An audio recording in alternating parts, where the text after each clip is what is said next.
जय हिंद सभी को। चलिए आज की क्लास करंट अफेयर्स की स्टार्ट करते हैं। करंट अफेयर्स में आप लोग सोच रहे होगे भैया करंट अफेयर्स पे मार्च पे बनाए डाल रहे हैं। मार्च के बस एक और दो वीडियो आपके और पड़ेंगे, इसके बाद आपका मार्च का करंट अफेयर्स खत्म हो जाएगा और आगे हम आ जाएंगे आपके मार्च करंट अफेयर्स के बाद। फिर हम लोग बात करने लग जाएंगे अप्रैल के करंट अफेयर्स की। तो कुछ इंपॉर्टेंट पॉइंट जो हमने निकाले मार्च के करंट अफेयर्स से, जो आपके लिए बहुत इंपॉर्टेंट है। चलिए आज आप देखते हैं हम लोग।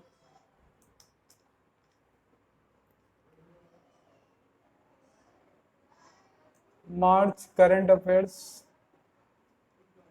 पिछले वीडियो जरूर देख लीजिएगा, बहुत से इंपॉर्टेंट पॉइंट उसमें हमने बता रखे हैं। मार्च करंट अफेयर्स में सबसे पहला क्वेश्चन आज का जो हम लोग देखते हैं, अभी हाल ही में खेलो इंडिया यूनिवर्सिटी गेम हुए थे। खेलो इंडिया यूनिवर्सिटी गेम, खेलो इंडिया यूनिवर्सिटी गेम 2020 का आयोजन कहाँ पर हुआ था? मालूम है तो कमेंट करिएगा। खेलो इंडिया यूनिवर्सिटी गेम 2020 का आयोजन कहाँ पर किया गया? इसी के साथ हम आपको पहले एक पढ़ा चुके, कंफ्यूज मत होइएगा। खेलो इंडिया यूथ गेम, खेलो इंडिया यूथ गेम्स, ये हम आपको पहले लिखा चुके हैं। खेलो इंडिया यूथ गेम्स का आयोजन कहाँ पर हुआ और खेलो इंडिया यूनिवर्सिटी गेम्स का आयोजन कहाँ पर हुआ, अलग अलग अंतर से याद रखिएगा। इसका आयोजन अगर आपसे पूछा जाए तो हम पहले भी बता चुके हैं, इनका आयोजन किया गया था असम के गुवाहाटी में। असम के गुवाहाटी में इसका आयोजन किया गया था और असम के गुवाहाटी का एक स्टेडियम है जिसका नाम है इंदिरा गांधी एथलेटिक्स स्टेडियम, जहां पर इसका आयोजन किया गया था। तो खेलो इंडिया यूथ गेम यहाँ पर आयोजित हुए थे।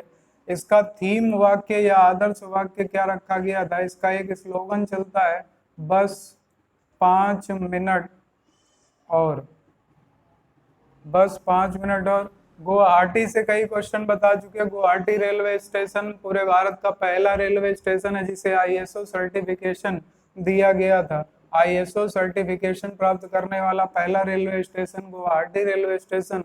इसके बाद असम के मुख्यमंत्री से एक पॉइंट अभी पिछले वीडियो में ही आपको बताया था।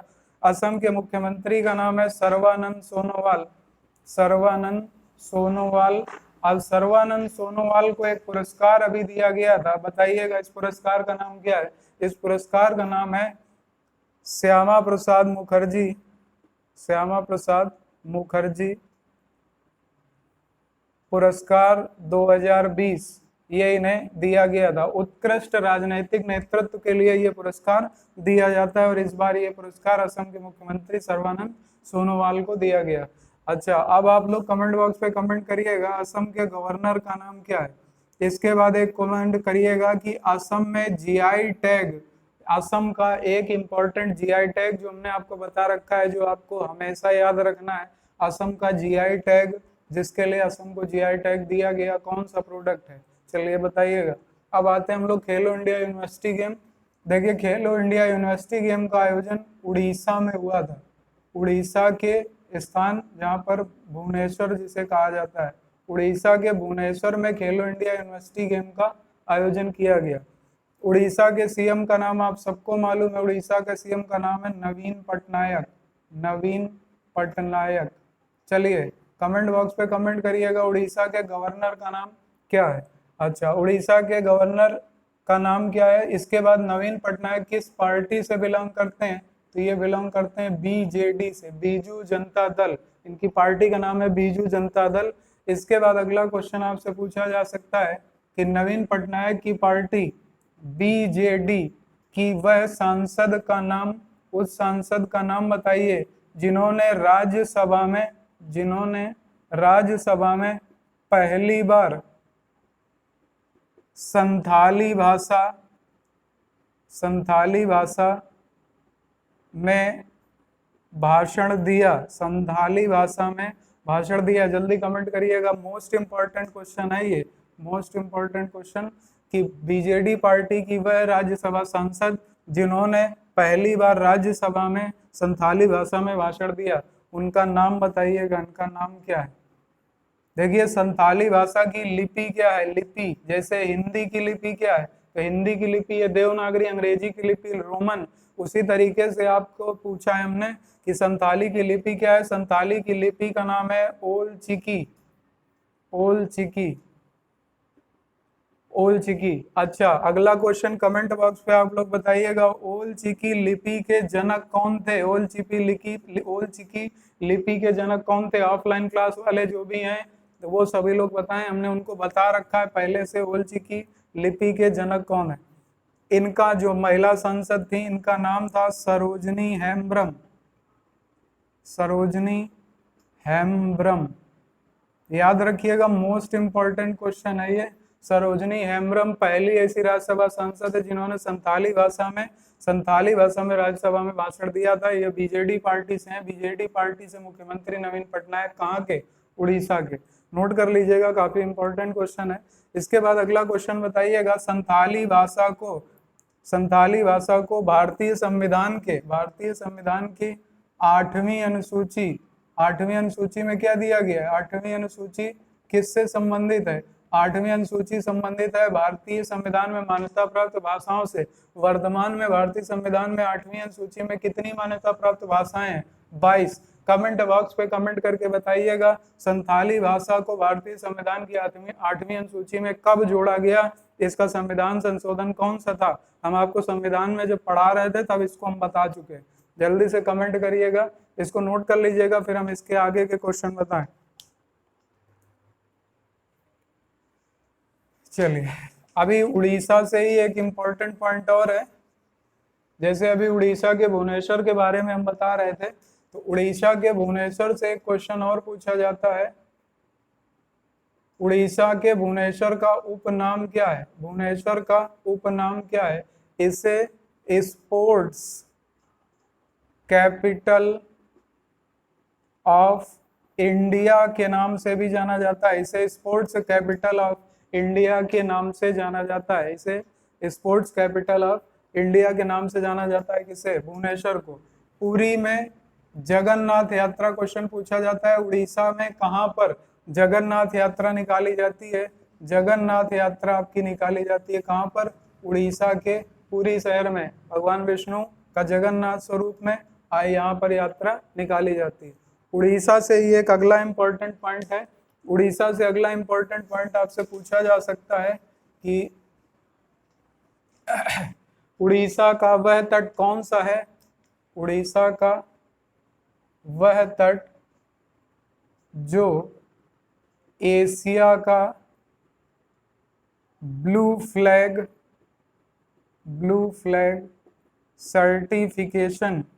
सर्टिफिकेशन पाने वाला पहला तट है। उस तट का नाम बताइए। जो लोग ऑफलाइन क्लास में रहे होंगे उन सबको पढ़ाया है, बताइएगा इसका कमेंट बॉक्स पे। इस तट का नाम क्या है? देखिए, इस तट का नाम है चंद्रभागा तट। चंद्रभागा तट के नाम से इसे जाना जाता है, चंद्रभागा तट। अच्छा, अगर आपसे पूछा जाए चंद्रभागा नदी कहाँ पर है, अगर आपसे क्वेश्चन पूछा जाए कि चंद्रभागा नदी कहाँ पर है, तो चंद्रभागा नदी बहती है जम्मू कश्मीर में, जहाँ पर चंद्र अलग नदी है और भागा अलग नदी है, दोनों मिलकर के चंद्रभागा नदी के नाम से जानी जाती हैं। और ये दोनों कहाँ पर प्रवाहित होती हैं? जम्मू कश्मीर में। लेकिन आपसे अगर पूछा जाए चंद्रभागा तट कहाँ पर स्थित है, तो ये उड़ीसा में स्थित है। उड़ीसा का प्रमुख जीआई टैग जिसको लेकर के पश्चिम बंगाल से विवाद चल रहा था, उसका कमेंट बॉक्स पे कमेंट करिएगा कि उड़ीसा का वह जीआई टैग जिसको पश्चिम बंगाल को लेकर पश्चिम बंगाल से विवाद चल रहा था और उसके बाद पश्चिम बंगाल को इसका जीआई टैग दिया गया, लेकिन बाद में उड़ीसा को भी इसके लिए जीआई टैग दे दिया गया। ये जीआई टैग कौन सा है? अब यहाँ पर आपके लिए क्वेश्चन हम छोड़ रहे हैं, ये क्वेश्चन आप कमेंट बॉक्स पे करिएगा। असम का जीआई टैग कौन सा है प्रमुख? इसके बाद अगला पॉइंट यहाँ पर आगे देख लेते हैं। उड़ीसा से रिलेटेड बहुत सारे पॉइंट हैं, हम आपको कितने बताएं। चलिए धीरे धीरे करके हम लोग थोड़ा थोड़ा पढ़ते जाएंगे। अब उड़ीसा के भुवनेश्वर में ही पिछले साल आपका पुरुष हॉकी विश्व कप और महिला हॉकी विश्व कप का आयोजन किया गया था, इसलिए आपका उड़ीसा के भुवनेश्वर को स्पोर्ट्स कैपिटल ऑफ इंडिया के नाम से जाना जाता है। अब अगली बात, आप लोग ये तो जान चुके हैं कि ये खेलो इंडिया यूनिवर्सिटी गेम कहाँ आयोजित हुए? तो ये आयोजित हुए उड़ीसा के भुवनेश्वर में। इसके बाद नेक्स्ट अगली बात यहाँ से ये पूछी जा सकती है कि खेलो इंडिया यूनिवर्सिटी गेम का शुभंकर क्या था। तो इसका शुभंकर भी वही था, जया और विजय, ये इसके शुभंकर थे। इसमें प्रथम स्थान पर कौन रहा, फर्स्ट नंबर पे कौन रहा, तो फर्स्ट नंबर पे था पंजाब यूनिवर्सिटी, पहले नंबर पे था पंजाब यूनिवर्सिटी। अब इनके पास कितने गोल्ड थे, कितने सिल्वर थे और कितने ब्रॉन्ज थे, इसके बाद टोटल कितने थे ये भी देख लेते हैं। देखिए इसके बाद दूसरे नंबर पे कौन रहा, तो सेकंड नंबर पे था सावित्रीबाई फुले यूनिवर्सिटी, ये स्थित है आपकी पुणे में। तीसरे नंबर पे कौन था, थर्ड नंबर पे था पंजाबी यूनिवर्सिटी, थर्ड नंबर पे था। रैंकिंग जरूर याद रखिएगा, रैंकिंग इंपॉर्टेंट है, जिसमें पहली रैंकिंग आपके लिए बहुत इंपॉर्टेंट है। पहले नंबर पर पंजाब, तीसरे पे पंजाबी। अगर पंजाबी आपसे पूछ लिया जाए पंजाबी यूनिवर्सिटी का स्थान, तो तीसरा था। अगर पंजाब यूनिवर्सिटी पूछा जाए तो पहले नंबर पे था पंजाबी, और पंजाब में कंफ्यूजन ना क्रिएट होने दीजिएगा, इसको जरूर याद रखिएगा। अब इसके जरा गोल्ड सिल्वर की बात कर लेते हैं। हालांकि गोल्ड सिल्वर और ब्रॉन्ज और टोटल ये आपको पहले वाले के याद रखने हैं, बाकी के टोटल याद रखने हैं आपको। जैसे कि पंजाब यूनिवर्सिटी ने गोल्ड जीते थे 17, ब्रॉन्ज जीते थे 18, सिल्वर जीते थे 18 और ब्रॉन्ज जीते थे 10। टोटल मेडल थे इनके 42, टोटल 45 मेडल इन्होंने जीते थे, ये याद रखिएगा। इसके बाद सावित्रीबाई फुले यूनिवर्सिटी के टोटल मेडल कितने थे, तो टोटल याद रखिएगा 37। और इसके बाद पंजाब यूनिवर्सिटी यानी पंजाबी यूनिवर्सिटी के कितने थे, तो 32 मेडल थे। ये आप लोग याद रखिएगा, ये कुछ इंपॉर्टेंट पॉइंट थे, नोट कर लीजिए जल्दी, फिर आगे का अगला पॉइंट बताएं।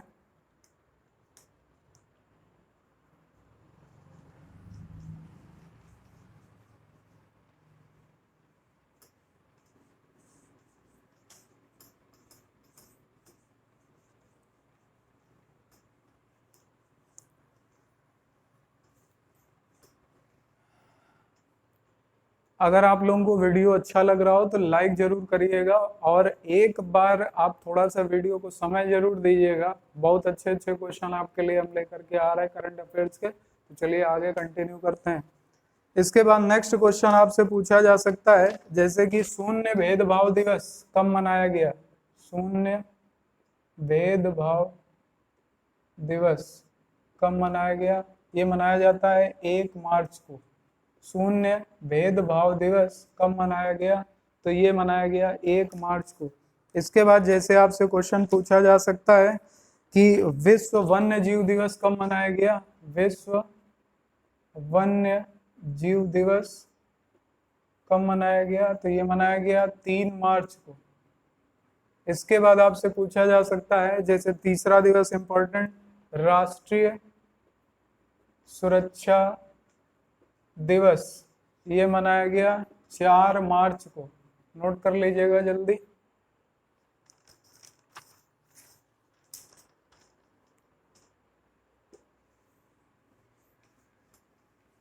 इसके बाद नेक्स्ट अगले पॉइंट पे आते हैं।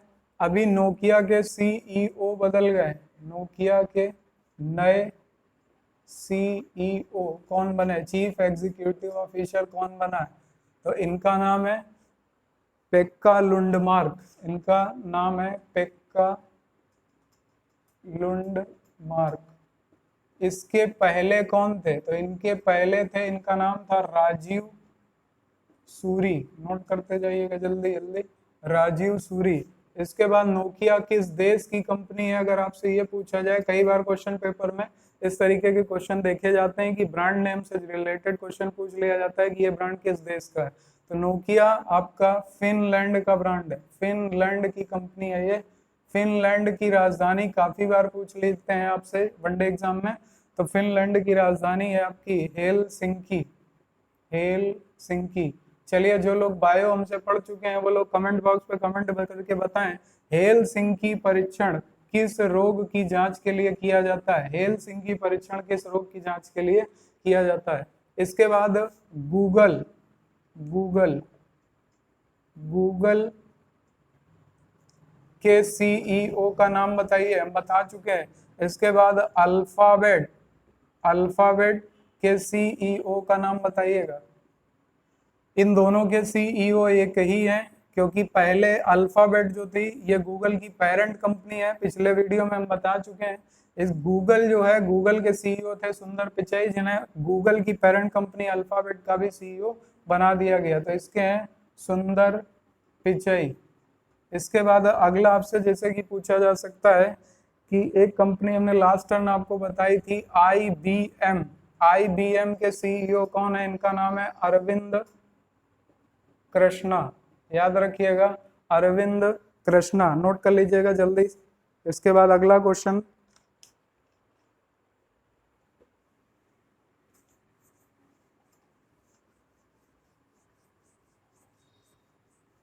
अगला क्वेश्चन है अंतरराष्ट्रीय योग महोत्सव, अंतरराष्ट्रीय योग महोत्सव का आयोजन कहां पर हुआ?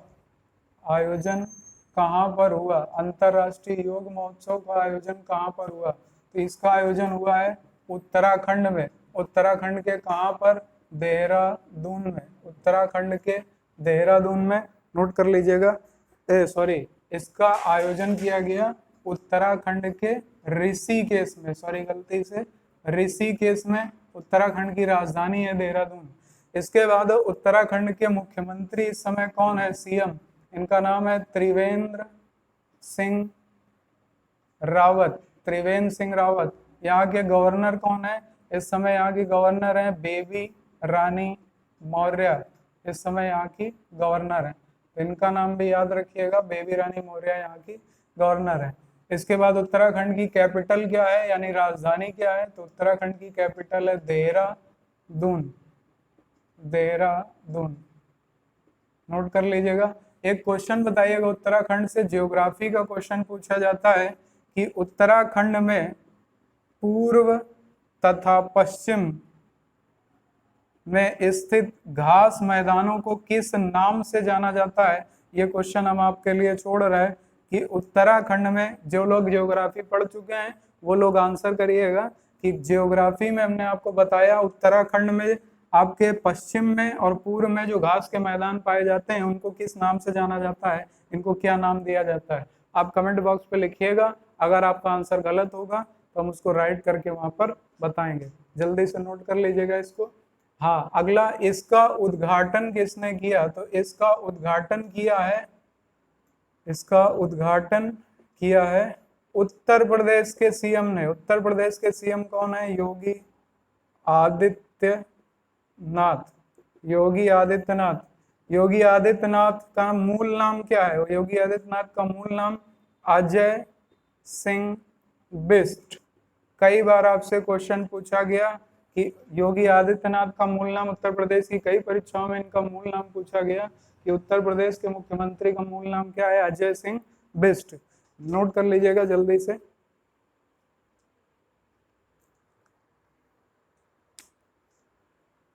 इसके बाद नेक्स्ट देखते हैं।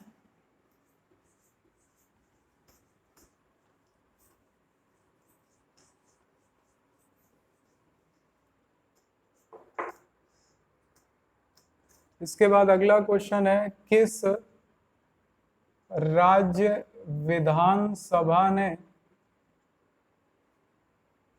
किस राज्य विधानसभा ने ई विधान प्रक्रिया लागू की? ई विधान प्रक्रिया लागू की और ऐसा करने वाला ये पहला राज्य है, जल्दी से बताइएगा किस राज्य ने ई विधान प्रक्रिया लागू की है? अभी जल्दी बताइएगा कमेंट में।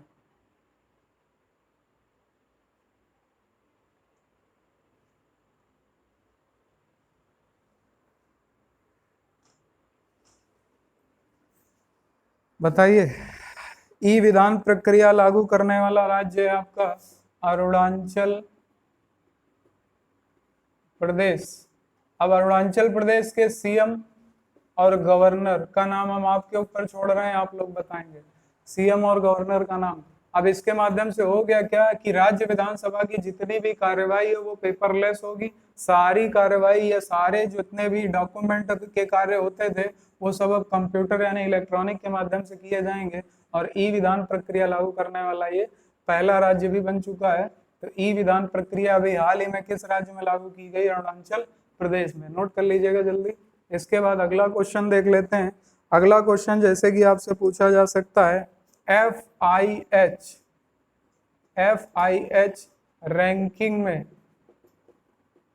रैंकिंग में पुरुषों में भारत का स्थान, पुरुषों में भारत का स्थान। FIH का फुल फॉर्म बहुत जरूरी है। इसका फुल फॉर्म है international hockey federation. International hockey federation की एक रैंकिंग आई है जिसमें पुरुषों में भारत का स्थान कौन सा दिया गया? तो याद रखिएगा पुरुषों में भारत का स्थान चौथा है। अगर पहले स्थान की बात करें और दूसरे स्थान की बात करें तो पहले नंबर पर इसमें पुरुषों में बेल्जियम है।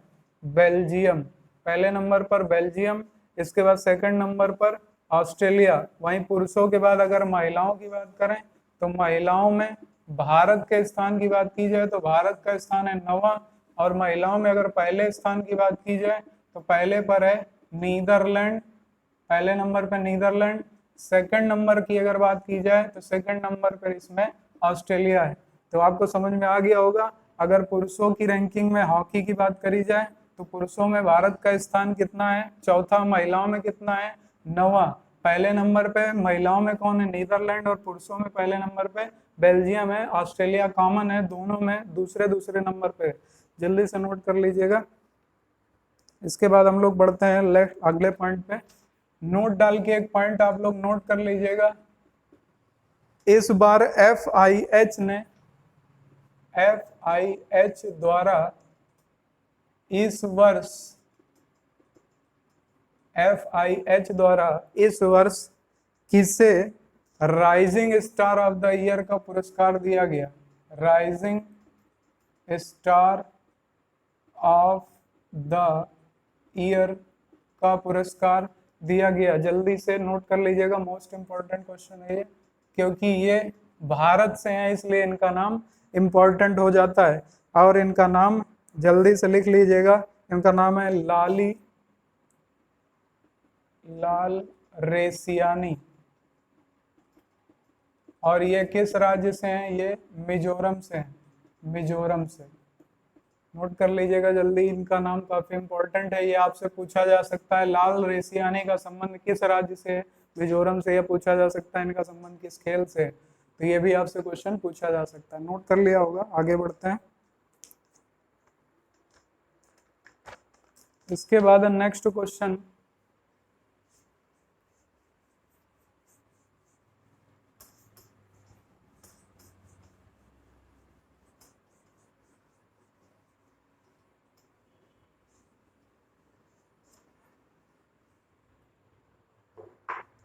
नेक्स्ट क्वेश्चन है Azlan Shah cup 2020। Azlan Shah cup 2020 most important. Azlan Shah cup 2020 ये कहाँ पर आयोजित होगा? कहाँ पर आयोजित होगा?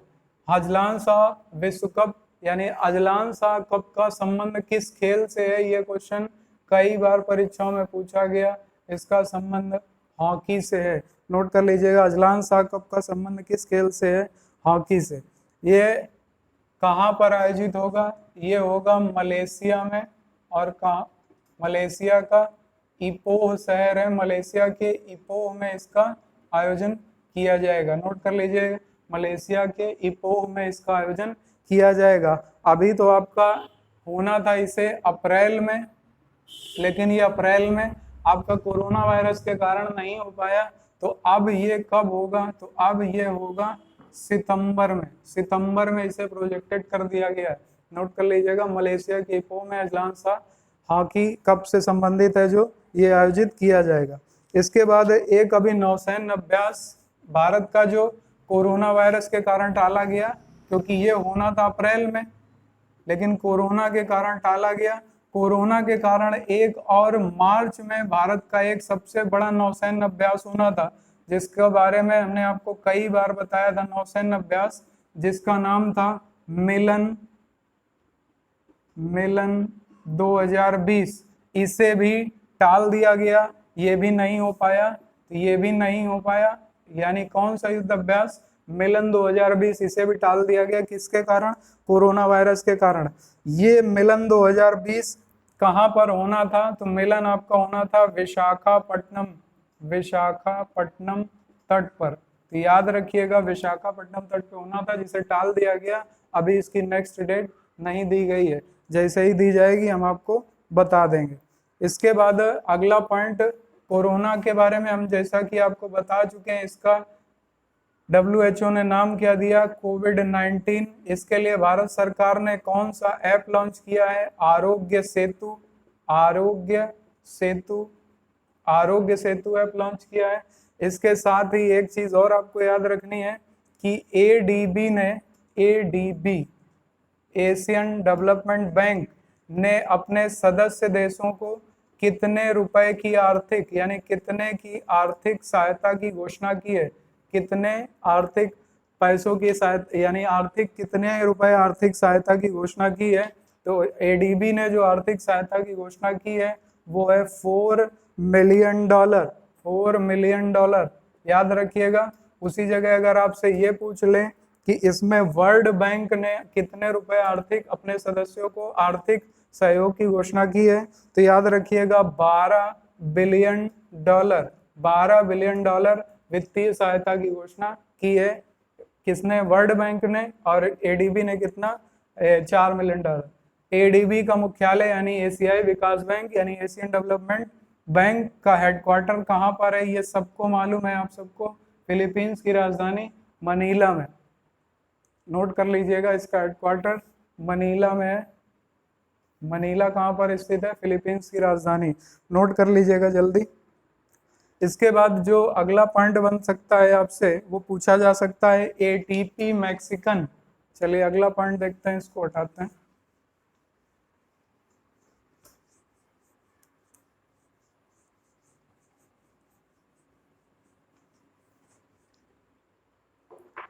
अगला पॉइंट आपसे पूछा जा सकता है ATP मैक्सिकन,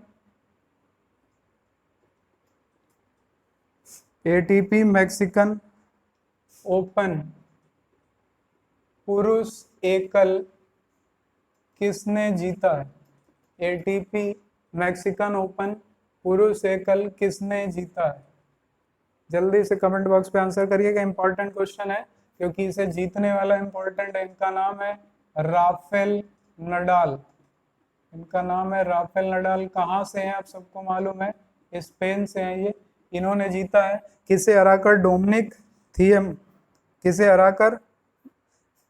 इसके बाद नेक्स्ट, इसमें महिला एकल में किसने जीता है? तो याद रखिएगा महिला एकल में इसे, पुरुष एकल में राफेल नडाल का नाम याद रखना है।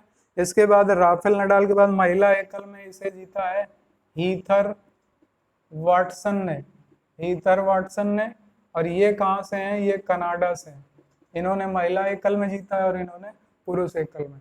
इसके बाद जो अगला पॉइंट आपसे पूछा जा सकता है और क्वेश्चन ये पूछा जा सकता है कि पूरे वर्ष में टेनिस ग्रैंड स्लैम से संबंधित कितनी प्रतियोगिताएं होती हैं?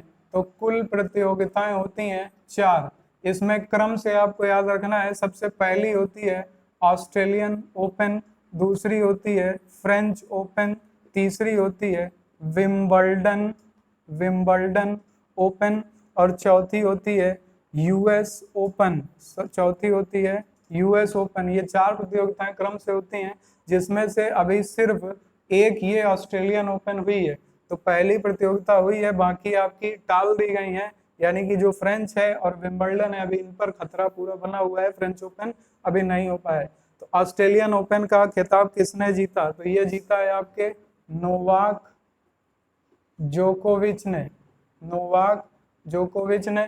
किसे हराकर? तो याद रखिएगा डोमिनिक थिएम को हराकर, डोमिनिक थिएम को हराकर। नोवाक जोकोविच कहाँ से हैं, तो ये सर्बिया से हैं। डोमिनिक थिएम कहाँ से हैं, तो ये ऑस्ट्रिया से हैं, नोट करते जाइएगा, ऑस्ट्रिया से हैं। इसके बाद बाकी प्रतियोगिताएं अभी आपकी आयोजित नहीं की गई। अगर आपसे इसमें महिलाओं में पूछा जाए तो इसमें ऑस्ट्रेलियन ओपन में महिला एकल विजेता कौन रहा, तो महिला एकल विजेता का नाम सिर्फ आपको याद रखना, इनका नाम है सोफिया केनिन। सोफिया केनिन, ये किस देश से हैं, ये यूएसए से हैं। सोफिया केनिन यूएसए से हैं, तो इसको भी जल्दी से नोट कर लीजिएगा। इसमें आपको सिर्फ इनका नाम याद रखने का जरूरत है। किसको हराया, तो याद रखना चाहे तो याद रख सकते हैं, गार्बिन मुगरुजा को हराया है। और गार्बिन मुगरुजा कहाँ से हैं, स्पेन से।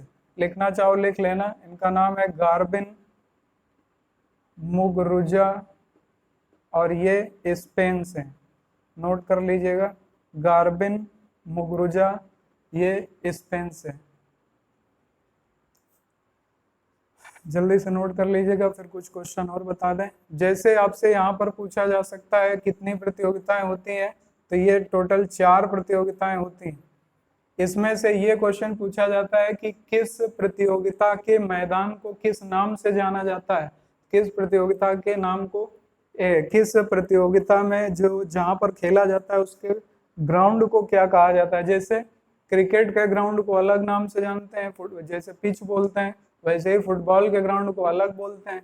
उसी तरीके से जहां पर टेनिस या आपका बैडमिंटन खेला जाता है उसके कोर्ट को अलग अलग नामों से जाना जाता है। तो यहाँ पर अगर आपसे कभी ये पूछा जाए कि किसके नाम को किस नाम से जानते हैं, तो पहली चीज तो इनके लिए कॉमन नेम यूज होता है। इनका जो एरिया होता है जहाँ पर ये खेला जाता है इसे कोर्ट कहा जाता है, कोर्ट, इसे कोर्ट कहा जाता है। लेकिन इनको अलग अलग जगहों पर खेला जाता है, यानी नीचे की जो फर्श होती है वो अलग अलग तरह की होती है। तो ऑस्ट्रेलियन ओपन और यूएस ओपन, इसके बारे में कहा जाता है कि ये हार्ड कोर्ट पर खेले जाते हैं, हार्ड कोर्ट। इसके ग्राउंड को भी हार्ड कोर्ट कहा जाता है। ये क्वेश्चन पूछे गए हैं, नोट कर लीजिएगा। इसके बाद फ्रेंच ओपन में आपका पूछ लिया जाता है कि फ्रेंच ओपन कहाँ पर खेला जाता है, तो फ्रेंच ओपन आपका क्ले कोर्ट पर खेला जाता है, क्ले कोर्ट पर खेला जाता है। अगर आपसे पूछा जाए विंबलडन ओपन कहाँ पर खेला जाता है, तो ये ग्रास कोर्ट पर खेला जाता है, ग्रास कोर्ट पर खेला जाता है।